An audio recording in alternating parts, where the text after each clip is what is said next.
So I want to just set the table here for a minute. Earlier this summer, I sat in a health subcommittee listening to Secretary of Health and Human Services, Robert Kennedy Jr. tout the administration's proposed budget and how it would make America healthy again. Just as the largest cuts to Medicaid and SNAP programs in American history was winding its way through Congress. In the big ugly bill, as I call it. And why were these cuts proposed? To fund permanent tax breaks for billionaires. And as I listened to the secretary, I could see a clear disconnect between what he said his and my Republican colleagues' goals were and what their policies are actually going to do. The big ugly bill passed at a time when a majority of Virginians are focused on the high and rising cost of living, made worse by the president's tariff proposals. More and more Americans worry about how they're going to afford to put food on the table, access health care, pay utility bills, and housing costs as the cost of everything increases. I've heard it every day since being on August recess, whether I'm here in Richmond, in the Tri-Cities, or in the rural counties between here and the North Carolina border. People want their leaders to find ways to lower their monthly costs. But this administration and my colleagues on the other side of the aisle did the exact opposite. And people are already struggling to get by, and the big ugly law will force millions to spend more for food and health care or be forced to go without. And this will not make them healthy. And absent congressional action by the end of this year, health insurance in Virginia for those who purchase out of the exchange will skyrocket as well, leading to the CBO estimates somewhere between 14 and 17 million Americans losing their health insurance. That's not going to make them healthy. And as more and more people go uninsured, their health care costs will go up for everybody. That will not make them healthy. And when it comes to SNAP, more than 34,000 households in the 4th Congressional District count on this program to feed themselves and their families. In Petersburg and Emporia, sadly more than 30% of the population is enrolled in SNAP. And our local grocery stores, particularly those in food deserts, rely on this program to stay afloat as well. And I want to thank Mr. Houston for being here today to represent the market at 25th here in Richmond. But this is not just an issue that impacts Richmond. As I saw when I visited the only grocery store in Surrey County, Surrey Market, where if they close, people will have to drive at least 30 miles to get fresh food. And yet the Surrey Market, while only 10% of their income comes from SNAP benefits, that income helps them buy in bulk fresh produce and meat that they know they can sell. SNAP not only keeps food on the table, but as you heard, it helps keep our children healthy in the long term. A study published this year found that SNAP helps protect kids from developing heart disease.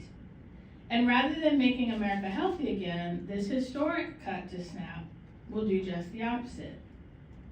The bill also eliminated funding for the SNAP Ed program at the end of the month.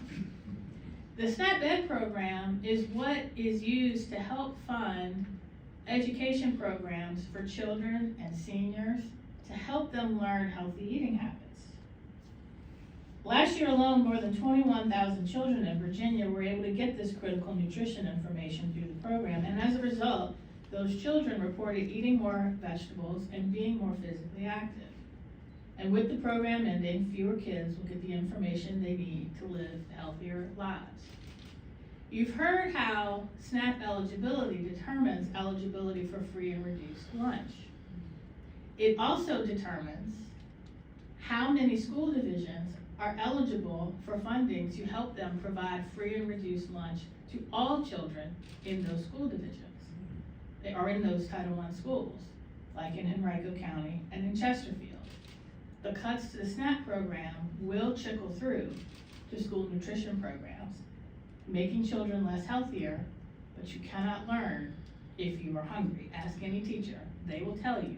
They can tell which ones come hungry and ready, and which ones come ready to learn. And while it's easy for my Republican colleagues to pass the buck and expect states to pick up the difference, I know from firsthand experience, and I'm sure you've already heard from Senator Hashmi, that's easier said than done. States have to pass balanced budgets every year, and this big, ugly law is currently set to shift $352 million a year from cost to Virginia once it is in full effect. That is $352 million that the Commonwealth of Virginia has to pay just for the cuts in the big ugly bill, on top of filling in the gaps from cuts to federal funding through grants. While it deals with higher unemployment and therefore less income coming into the state due to cuts to the federal workforce. Now this is money that the General Assembly is going to have to find to fill this hole that could be going to our public schools. It could be going towards lowering the cost of child care.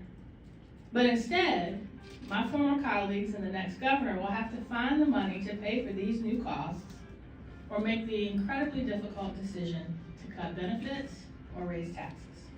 And this whole situation was avoidable. The cuts that Donald Trump, Mike Johnson, and John Thune have made to SNAP, Medicaid, and the Affordable Care Act are deeply unpopular. So much so that even Republican Senator Josh Hawley has introduced legislation to reverse the cuts to Medicaid shortly after voting to make those cuts in the first place. So to all of the advocates here today and everyone listening and watching online, I want to send a very clear message.